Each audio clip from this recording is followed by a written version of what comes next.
에스더서는 방금 말씀하셨던 것처럼 그 성경 자체에서 하나님에 대해서도 언급되지 않고 기도했다든지 말씀을 읽었다든지 하는 어떤 예배를 드렸다든지 하는 신앙적인 표현도 거의 나타나지 않습니다. 이게 좀 에스더서를 해석하는 난점을 우리에게 전해줍니다. 일반적으로는 방금 말씀하셨던 것처럼 모르드게와 에스더가 이 바사 제국에서 그 남아있는 그 수산성 부근에서 바사 제국의 한가운데서 살아가는 그 유대인으로서 자기의 신앙적 정체성을 잘 지키고 살면서 민족의 위기 앞에 하나님께 부르짖음으로 구원을 받은 어떤 참 그 순교자적 신앙인의 표상으로 그렇게 우리에게 받아들여지곤 합니다. 죽으면 죽으리라 하는 그 말이 참 유명한 말이죠. 그래서 그 하나님을 믿고서 죽음의 위험까지 감수를 하고서 교회의 유익과 또 민족의 이익을 위해서 나서는 그 참 헌신적인 신앙인의 어떤 말로 그 죽으면 죽으리다 하는 말이 이해가 되고 있습니다. 그런데 이것을 과연 그렇게 볼 수 있는가? 확정적으로 이것을 정말 신앙인의 모습이라고 볼 수 있는가? 그, 그게 좀 불분명하다는 점이 이 에스더서를 읽으면서 우리가 찾아볼 수 있는 난점입니다. 왜냐하면 여기에 신앙적인 표현이, 직접적인 표현이 묘사가 되지 않기 때문입니다. 아까 전에 그 금식하는 것 또한 금식이면 당연히 기도일 것 같은데, 기도했다. 뭐 이런 말이 또는 하나님께 부르짖었다. 이런 말이 직접적으로 나오지는 않습니다. 근데 뭐 당연히 하나님께 부르짖었겠죠. 뭐 누구한테 그 이야기를 했겠습니까? 뭐 혼잣말을 했던 것도 아닐 테고 그 부르짖는 대상은 당연히 하나님일 텐데 왜 여호와 또는 하나님에 대한 뭐 언약이라든지 기도라든지 또는 율법이라든지 왜 이런 말이 여기에서는 전혀 나오지 않는 것인가? 그게 오늘 좀 제가 그 주되게 설명드리려고 하는 그 에스더서를 읽을 때 포인트 중에 하나입니다. 먼저 이 에스더서의 배경을 좀 이해하기 위해서 설명을 드리면요. 에스더서는 지금 여기서 규정하고 있는 시기는 포로기한이 3차에 걸쳐서 이루어집니다. 첫 번째 포로기한은 스룹바벨 때 그 스룹바벨을 주도해서 그리고 두 번째는 에스라 그리고 세 번째 기한은 느헤미야인데요. 지금 이때는 1차 포로기한이 고레스 왕 때 있고 나서 그 다음에 2차 기한과 3차 기한은 아닥사스다 왕 때 있거든요. 이제 그 사이에 아하수에로 왕 때 있었던 일입니다. 1차 기한과 2차 기한 그 사이에 있었던 일이고요. 이 사이는 약 한 80년 정도의 시간 간격이 있는데 그 사이에 어딘가 근데 아하수에로 왕의 시기는 한 2차 기한 한 1, 20년 정도 전에 그래서 아마 이 시기에 지금 수산성에 에스더랑 그 모르드게가 살고 있었는데 아마 이 비슷한 장소에 에스라와 느헤미야도 아마 같은 공간에 있었을 가능성이 높습니다. 그래서 뭐 그 관직에서 근무를 하고 있든지 뭐 술관원으로 아니면은 뭐 지금 그 관직에 오르거나 아니면 하급 관리로 있든지 뭐 그런 정도의 지금 시점이고요. 우리가 이 시기에 바벨론 포로의 상황을 잘 보여주는 성경의 문헌으로 다니엘과 에스더가 있는데 다니엘은 그 전에 고레스 왕 시기, 그 이전 시기입니다. 그래서 이때는 여기 바사 왕으로 넘어가기 전에 그 아직까지 바벨론 시절까지의 그 활동이 주되게 나오고 이제 가장 늦게는 고레스 왕 때까지가 다니엘의 시기였고 그리고 에스라 느헤미야는 이제 아닥사스다 왕 때 시기고 지금 에스더는 그 전에 아하수에로 왕 때, 그러니까 바사 그 왕조가 시작되고 나서 그 왕궁의 구체적인 상황을 보여주는 그런 성경입니다. 지금 이제 에스더가 쓰여질 지금 이 활동하는 당시에 예루살렘의 상황을 살펴보면은 이제 스룹바벨이 성전을 다리오 왕 때 성전을 완공을 했지만 뭐 그 이후에 별다른 변화 없이 그 예루살렘 그 민족은 큰 세력을 형성하지 못하고 말씀이 제대로 전수되지도 않고 굉장히 그 이방 민족들과 별다를 바 없는 좀 힘이 없는 무력한 그런 그 생활을 하고 있었던 그런 상황이었습니다. 이 시기에 지금 에스더가 그 모르드게와 함께 그 왕궁에서 활동을 하고 있었습니다. 지금 이 해석상에 이거 그 견해가 좀 둘로 엇갈리는 면이 있습니다. 에스더에서 전혀 하나님에 대한 언급이 구체적으로 나오지 않기 때문에 또는 신앙적인 활동에 대한 언급이 구체적으로 묘사가 되지 않기 때문에 이것을 모르드게와 에스더를 신앙인으로 보고 이들이 하는 모든 행동을 신앙적인 행위로 해석을 할 것인가. 이게 한국교회의 좀 전통적인 해석이었는데요. 사실 이것은 이 에스더서를 바라보는 그 상황이 그 우리 일제시대 때 우리 그 한민족의 상황하고 유사했기 때문에 거기에 투영시켜서 우리의 그 신앙인의 어떤 모습이나 자세에 대한 메시지를 도출하려고 하는 좀 현실적인 필요가 그렇게 해석을 좀 쉽고 강하게 하는데 영향을 많이 미쳤던 게 아닌가 싶은 생각이 듭니다. 우리나라도 일제의 치하를 받고 있었고 또 신앙인들은 그 안에서 민족적인 박해와 더불어서 신앙적인 박해를 같이 받고 있었습니다. 이 시기에 그 민족의 구원과 또한 하나님의 신앙을 지키려고 하는 그 모르드게와 에스더의 모습이 신앙인의 모범으로 투영이 되어서 볼 수가 있었던 거죠. 그래서 우리 신사참배를 반대하면서 그 순교를 감수했던 우리 믿음의 선조들이 이 에스더의 죽으면 죽으리다 하는 이 말을 자신의 어떤 각오로 삼고 끝까지 신사참배에 굴하지 않고 반대하면서 하나님께서 나의 생명을 좌우해 주시기를 바라고 또 교회를 지키기 위해서 이렇게 그 어떤 신앙적인 절개를 지키는 데 힘썼습니다. 그런데 반면에 이 모르드게와 에스더에 대해서 조금 그 신앙적이 아니라고 보는 그 신앙으로 해석하기에는 좀 어렵다고 보는 그런 해석도 존재합니다. 이 사람들은 철저하게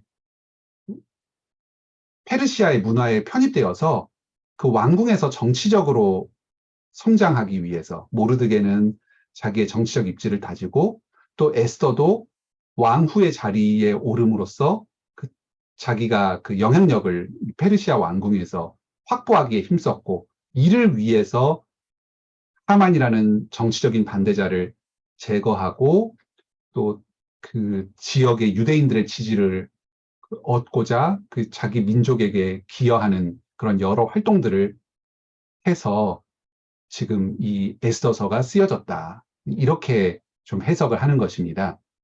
뭐 예를 들면 모르드게가 하만에게 절하지 않은 행동을 하는데 이것을 단순히 뭐 하나님을 숭배하는 그런 이유 때문에 하나님이 아닌 사람에게 절할 수 없다 하는 사람에 대한 숭배를 거부하는 차원에서 행한 것인가? 신앙적인 동기에서 모르드게가 하만에게 절하지 않은 것인가? 그렇게 보지 않을 수도 있다는 거죠. 절은 단순히 어떤 공경심을 표현하는 인사로서 이해되기도 합니다. 우리가 오늘날 뭐 부모님이나 그 할아버지 할머니에게 설날에 세배를 한다고 해서 그게 뭐 우상숭배라고 생각을 하는 사람은 아무도 없습니다. 이제 그리고 그동안 하만이 아니라 아하수에로 왕에게는 여러 번 당연히 절을 하지 않았겠는가. 왕 앞에 나갈 때에 이 신하에게도 해야 하는 절을 왕에게 한 적은 없었을까. 그런데 지금 아하수에로 왕에게 절을 하지 않았다고 해서 뭐 문제가 되거나 한 일은 전혀 기록되지 않고 있거든요. 오히려 관직에 계속 머물러 있는 걸 봤을 때 이전에 뭐 왕에게는 얼마든지 공경을 표했겠죠. 그래서 하만에게 절하지 않은 건 단순히 뭐 어떤 신앙적인 이유 때문이 아니라 이 사람이 아각 사람이라는 점을 알고 베냐민 지파인 자기와 민족적인 원수 관계에 있는 아말렉 족속이었기 때문에 어떤 그런 민족적 감정 때문에 절하지 않았던 것은 아니겠는가 이렇게 해석을 하기도 합니다.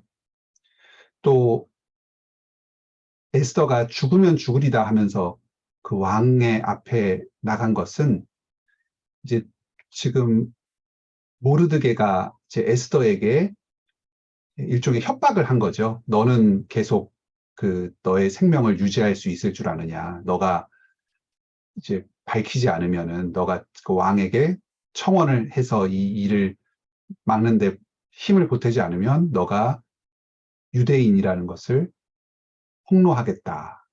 그래서 에스더가 이제 그 스스로의 그 왕후로서의 지위를 계속 유지하기 위해서 그 왕의 앞에 나갔다.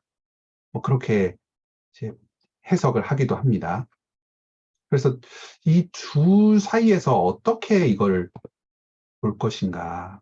근데 여기에 대해서 다시 반론도 있습니다. 이게 신앙적인 인물로 보아야 한다. 아까 전에 금식하는 것은 당연히 이것을 기도로 생각을 해야 하고 또 실제로 과거에 이스라엘 백성들이 이 바벨론 또는 바사 지역에서 편입해서 살면서 신앙적인 정체성을 좀 불분명하게 유지했다고 하더라도 지금 이러한 민족적인 큰 위기의 사건 앞에서 이것이 신앙적인 갱신과 또 하나님을 더욱 의지하는 계기가 되어서 이렇게 회복이 되었다. 그런 식으로 지금 이 금식의 사건이나 이 불임절과 같은 절기 이런 것을 지금까지 세속화되어서 그 페르시아에 편입되어서 살아갔던 그 이스라엘 백성들이 하나님을 더욱 의지하면서 신앙적인 정체성, 민족적 정체성을 더 확고히 하는 계기로 삼게 된 그런 것으로 좀 이해를 하는 견해도 있습니다.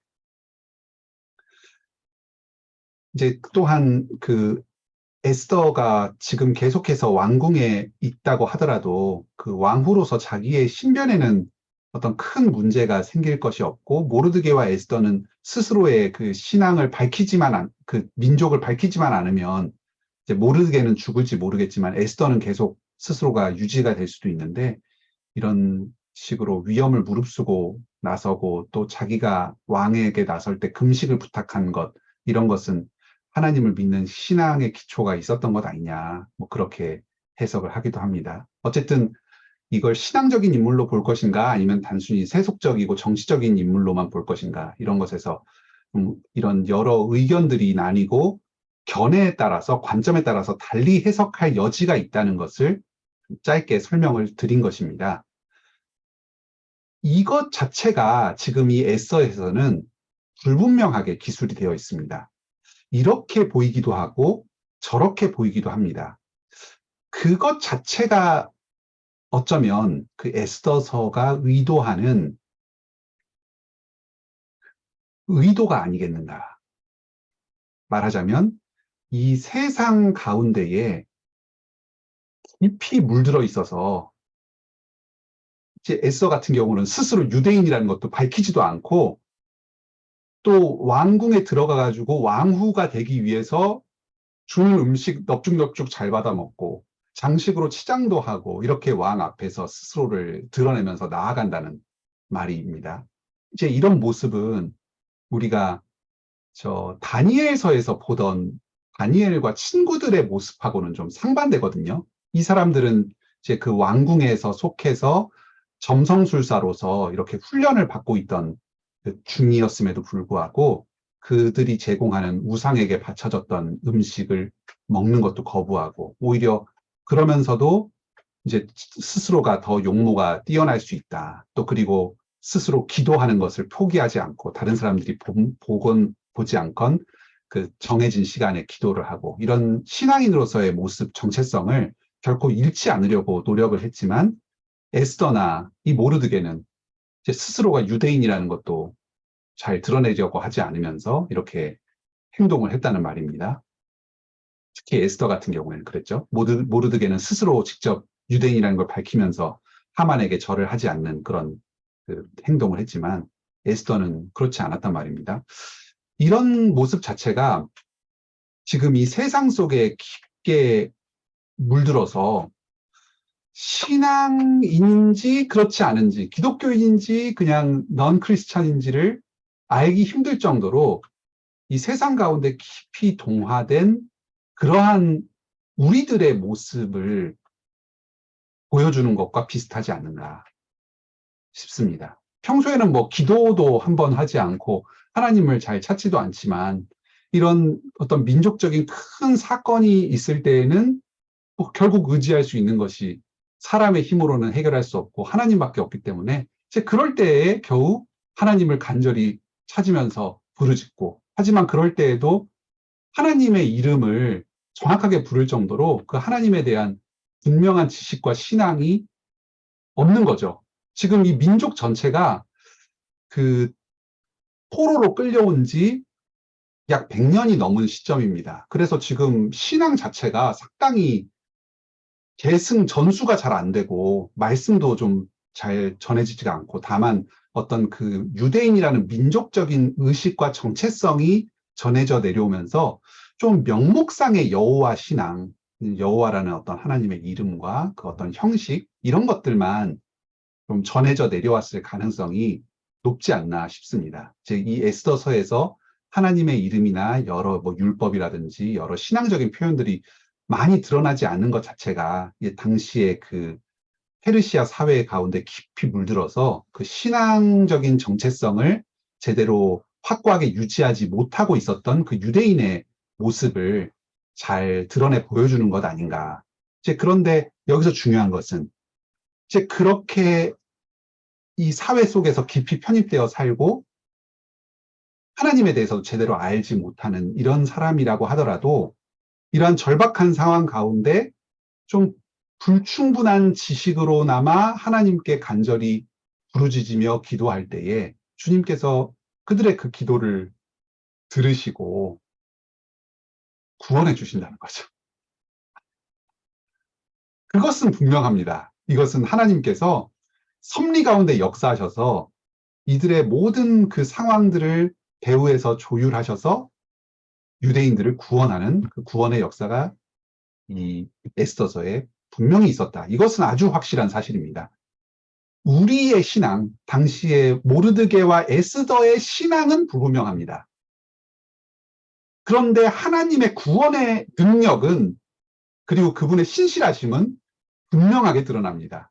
이것이 에스더서의 확실한 주제입니다. 그래서 아까 이용 선생님께서 참 이들이 그 오랜 기간 동안 여기 바사 제국에 머물러 있으면서도 하나님께 부르짖는 그 신실한 신앙을 이제 유지하고 있었다 말씀하셨는데 그럴 수도 있습니다. 그런데 불분명합니다. 아닐 수도 있습니다.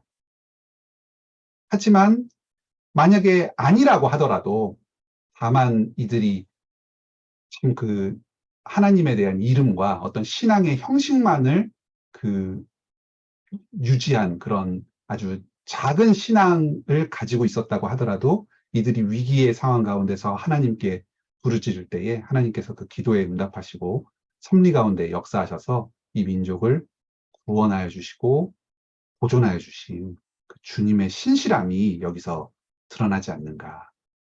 우리가 참 신앙이 분명한지 신앙인으로서의 우리 정체성이 확고한지 아니면 별반 세상 사람들과 다를 바 없이 살아가고 있는지조차도 확실하지 않을 때에도 얘가 신앙이 있는 거야 없는 거야 이럴 때에도 그럴 때조차도 주님께서는 자기의 언약 백성을 신실하게 돌보시며 구하신다. 이것이 그 에스더서의 아주 중요한 주제라고 할 수 있습니다. 이게 우리들에게도 큰 위로가 되지만 특히 우리 자녀들에게 너무나도 큰 위로가 됩니다. 오늘날 언약 백성이라고 하면 세례교인들이거든요. 우리 유아 세례교인 우리 자녀들. 또 그리고 성인들 중에서 세례를 받았다가 지금 잠시 교회를 떠나 있는 그런 사람들이 있습니다. 이제 이런 분들에게조차 주님께서는 항상 신실하시고 의로우셔서 이들이 평소에 뭐 신앙인지 아닌지 믿음이 있는지 없는지 막 불확실하게 그런 삶을 살아간다고 하더라도 이들이 위기의 순간에 잘 알지도 못하는 하나님에 대해서 기억하고 부르짖을 때에 주님께서 그 부르짖음을 들으시고 응답하여 주십니다. 이들이 알지도 못하는 사이에 배후에서 섭리 가운데 일하셔서 이들을 지키시고 보존하여 주신다. 승리하게 하여 주신다. 이것이 이 에스더서의 유대인들의 위로였고 또한 우리의 위로입니다. 저는 참 이렇게 왕궁 가운데서 아주 부귀영화를 누리면서 이렇게 쓰임받으며 살아가는데 또 그리고 그 신앙이 참 연약하지만 그걸 붙잡아 주시면서 이렇게 계속해서 세워가시는데 예레미야 같은 경우는 참 하나님께 헌신된 삶을 살았는데 그냥 뭐 산 넘어 산이라고 참 고비를 넘기면 더 큰 시련을 주시고 더 큰 시련을 주시고 참 그 눈물의 선지자라는 말이 있을 정도로 정말 그런 아우카리만치 엄격한 그런 참 어떤 사역의 무게를 감당하도록 그 인도하여 주십니다. 정말 그런 것 같습니다. 저도 그걸 대비를 해서 생각해 보지는 않았는데 뭐 비슷한 시기, 뭐 시간적으로는 한 100년 정도의 차이가 있습니다만 어쨌든 그 바벨론 포로의 그 큰 위기 상황이라는 유사한 상황 가운데 놓여 있었던 두 인물들에 대해서 좀 다른 식의 어떤 대응이 좀 있는 것을 보면서 하나님께서 그 각자를 돌보시는데 참 저마다 그 맡겨주신 분량들이 다 각자가 있고 이제 그것을 이제 각자에게 맡겨진 사명이 다르기 때문에 참 누구를 비교할 것도 아니고 어쨌든 예레미야에게는 참 이 땅에서의 수고가 큰 만큼 이 천국에서의 상급 또한 그만큼 크겠구나.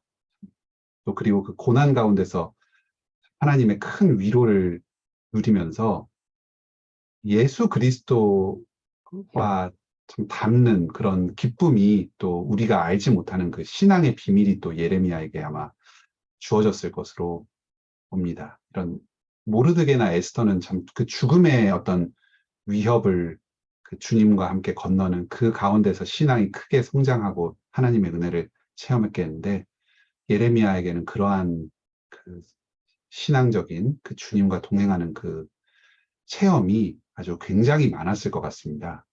죽음의 위기를 건넌 게 한두 번이 아니었고, 이제 지금 에스더 모르드게가 겪었던 이 에스더서의 큰 사건과 같은 것을 예레미야는 뭐 수십 번 겪었겠죠.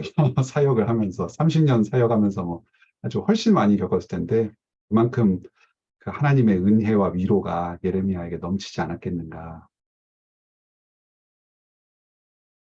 오늘 이 에스더서에서 우리가 좀 또 반편향으로 오해하지 말아야 할 것은 이 모르드게와 에스더가 지금 이 사장 같은 경우에 이제 그 왕에게 나서려고 하는 모습 이런 것들은 여기 3절에서 그 유다인들 전체가 크게 애통하고 금식하면서 부르짖고 그래서 지금 이 에스더가 또 그 왕의 명령을 그 법도를 어기면서 왕 앞에 나아가는 이런 행동은 이 에스더 본인에게는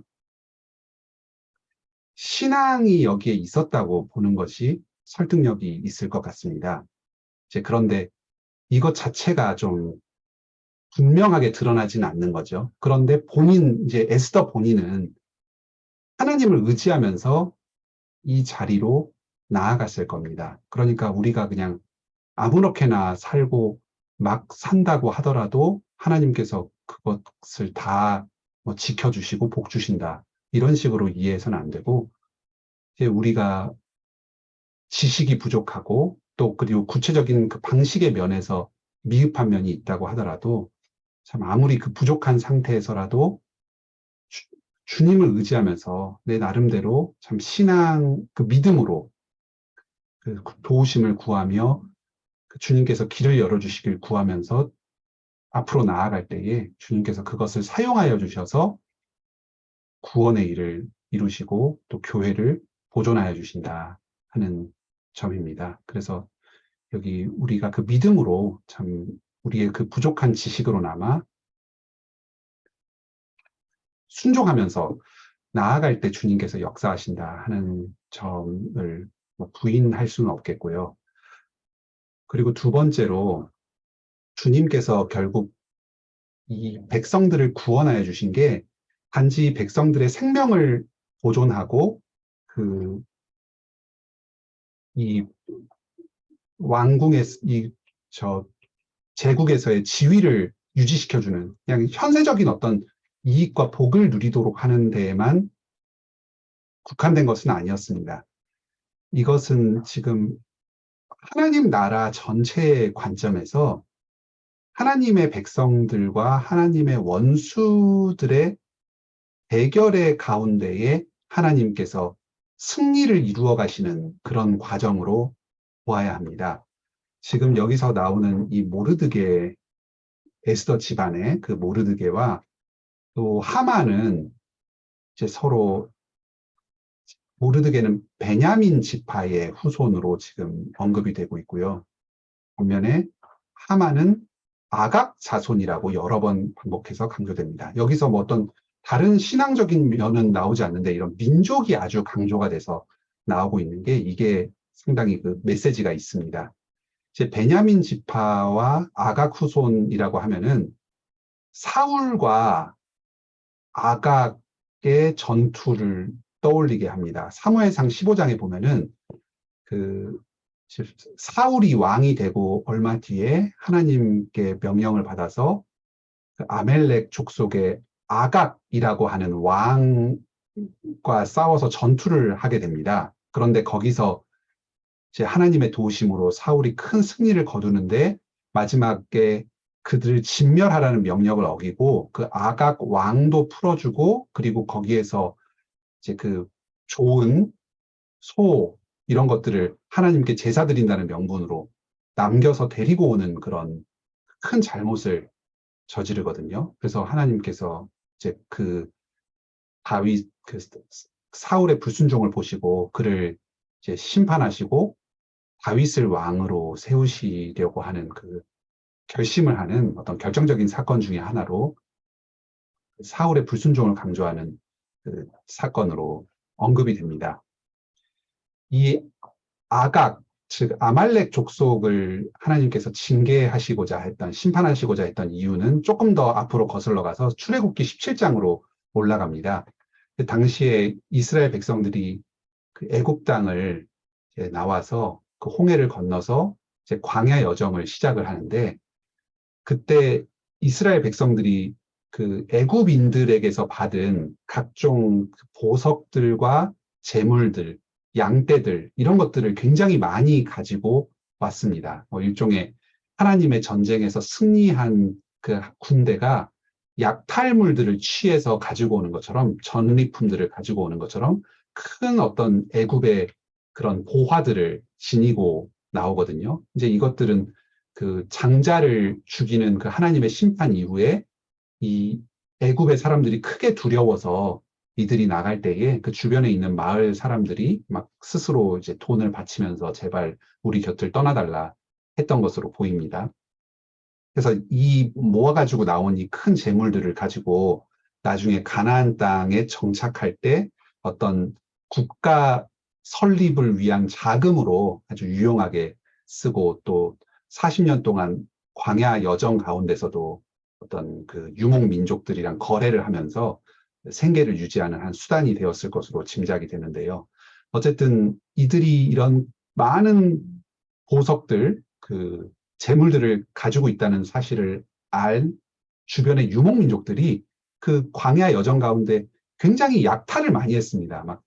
그래서 지금 이 사람들이 전쟁을 이렇게 벌이면서 나아가게 됐던 거예요. 그 출애굽 여정에서 광야에서 막 전쟁하잖아요. 막 또 이렇게 막 팔 들고 하지 않습니까? 뭐 그런 전쟁들이 왜 했냐면 이렇게 이 사람들이 가지고 있는 재물들을 약탈하려고 막 침략을 시도를 했던 겁니다. 근데 그 아말렉 족속은 특히 그 악랄했던 게 이렇게 앞에서부터 전투를 벌여서 정식으로 싸움을 한 게 아니라 후미를 공격했어요, 이 사람들이. 그래서 보통 그, 그 60만 그 이상의 뭐 한 200만 정도 되는 큰 행렬이 나아갈 때 그 후미에는 이제 보통 노약자들, 걸음이 느린 사람들, 병자라든지 뭐 임산부라든지 뭐 이런 사람들이 이제 그 행렬의 뒤쪽으로 좀 낙오가 돼서 따라가게 되는데 이제 그 사람들을 죽이면서 재물을 빼앗아서 갔던 거예요. 그러니까 하나님께서는 그 이스라엘 백성 중에서도 그 약자들을 이렇게 힘없는 사람들을 공격해서 재물을 빼앗아간 아말렉을 크게 진노하시면서 이들은 결코 살아남지 못할 것이라고 아주 큰 저주를 내리셨습니다. 사울이 그 자기의 어떤 민족의 큰 원수이며 하나님의 진노의 대상인 그 아말렉 족속을 공격해서 무찌르는 그 어떤 왕으로서의 사명을 가지고 싸웠던 건데 이런 사명 의식에 철저하지 못해서 왕도 살려주고 그 재물도 탐하여 가지고 가지고 오고 이제 그래서 지금 이 아각의 후손이 하만이 지금까지 살아 있었던 거예요. 사울의 어떤 실책으로 말미암아서 이 역사가 있었던 겁니다. 사울의 후손인 모르드게와 그때 살아났던 아각의 후손인 하만이 지금 이 바벨론 바사 제국의 최상위 상류층에서 만나게 된 겁니다. 왕궁에서 지금 맞닥뜨린 겁니다. 뭐 그런 역사적인 그 상황에 대해서 모르드게는 이해가 좀 있었던 것 같아요. 그래서 일부러 인사도 하지 절도 하지 않고 우리 민족의 원수다. 또 특히 가문의 원수지 않습니까? 그래서 이렇게 좀 적대적으로 대했던 그 점이 있었던 것으로 짐작이 되고요.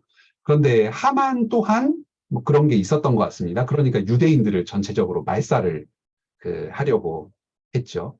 근데 이 유대인을 전체를 이제 씨를 말리려고 했던 건데, 이제 자기 어떤 개인적인 원한에서 시작해서 민족 전체에 대한 씨를 말리려고 했던 건데, 이 굉장한 이것은 그 어떤 사단의 도전이었습니다. 하나님 나라 전체를 말살시키려고 하고 교회를 무너뜨리려고 하는. 당시의 교회는 구약 때까지는 그 이스라엘 민족과 교회가 일치하는 상황이었기 때문에 지금 교회 자체를 전부 다 붕괴시키려고 하는 그 하만의 음모가 있었던 거죠.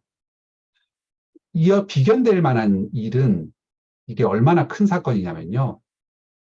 그 출애굽 때 저 애굽에서 종살이 할 때에 그 바로 왕이 2세 이하, 2세 이하 그 남자아이를 전부 다 죽이라고 명령을 했던 때가 한 번 있지 않았습니까?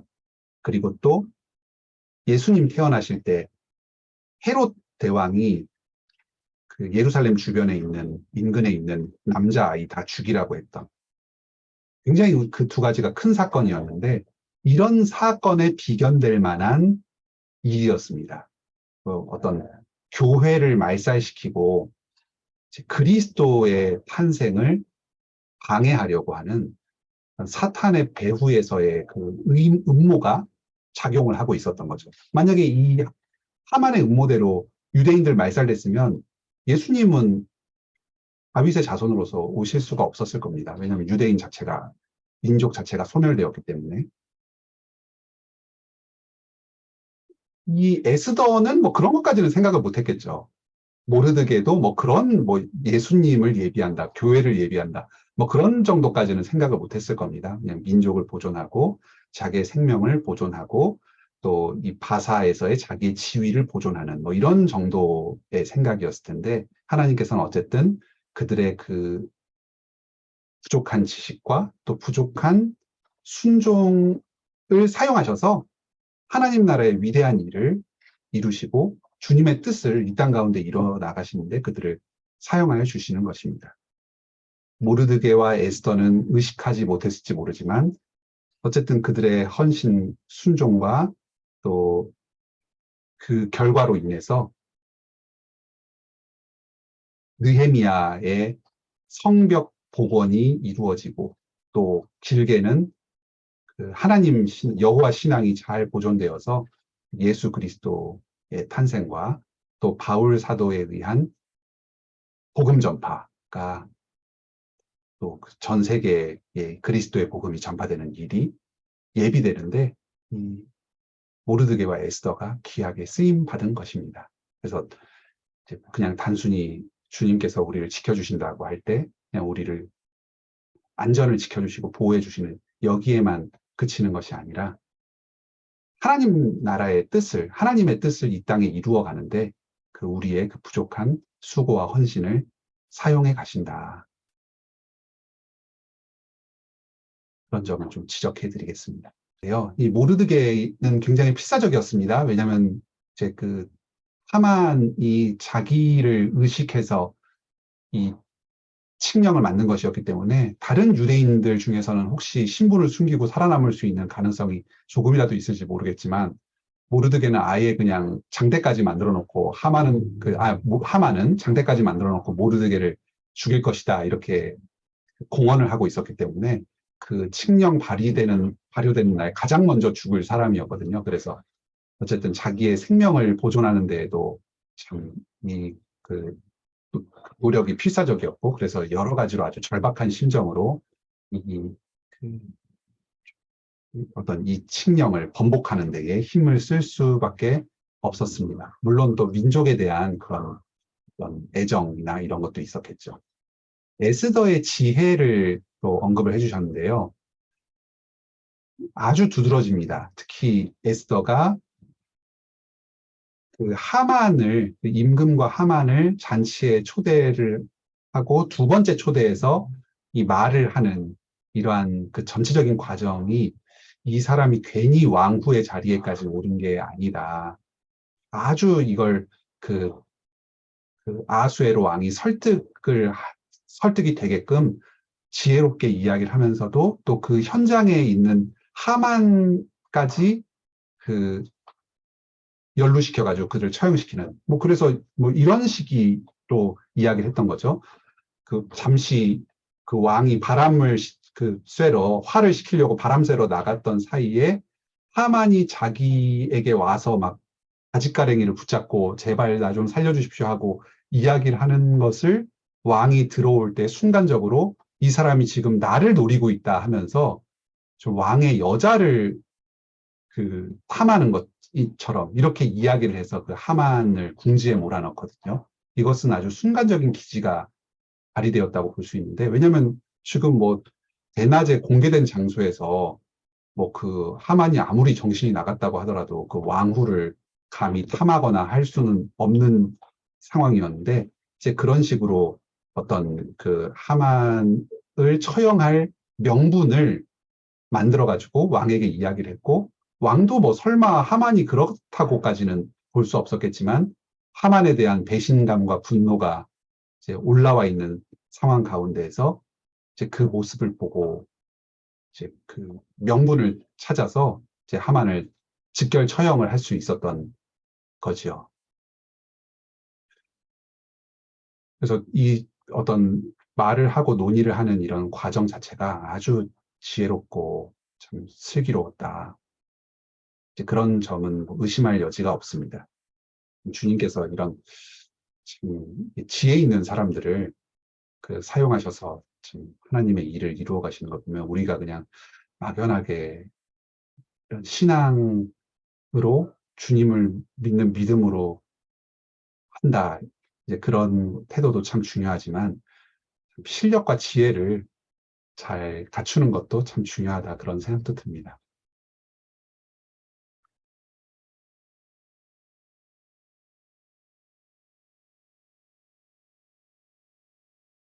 제가 좀 오늘 에스더서에서 좀 모호하게 그 해석될 수 있는 부분들을 말씀을 드렸는데 이것 자체가 우리 전통적으로 한국 교회에서 이해하는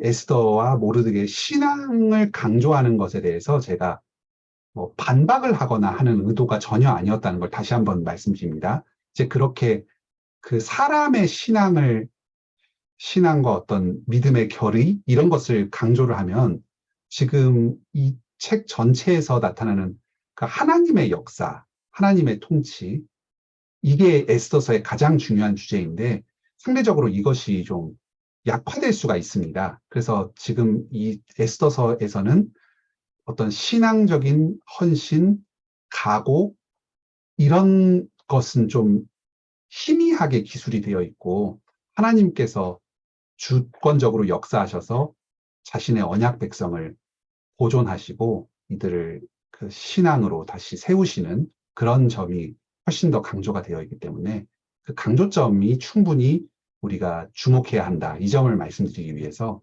조금 다른 해석도 있다는 것을 말씀드린 겁니다. 혼란을 드리진 않았으면 좋겠고요.